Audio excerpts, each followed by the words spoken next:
Japan सरकारले सन् 2026 देखि विदेशी नागरिकहरूका लागि भिजा शुल्क 5 गुणाले बढाउने निर्णय गरेको छ।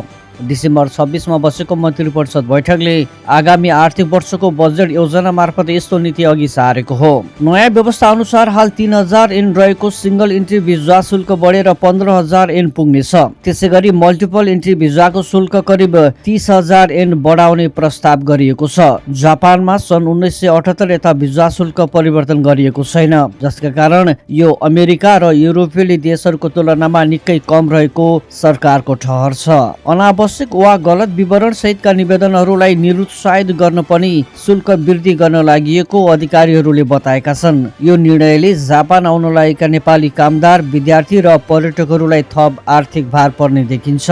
सरकारले यस विषयमा सर्वसाधारणहरूको सुझाव सङ्कलन गरेपछि मात्र अन्तिम रकम तय गर्ने आशाई सिम्बोलमा प्रकाशित खबरमा उल्लेख छ।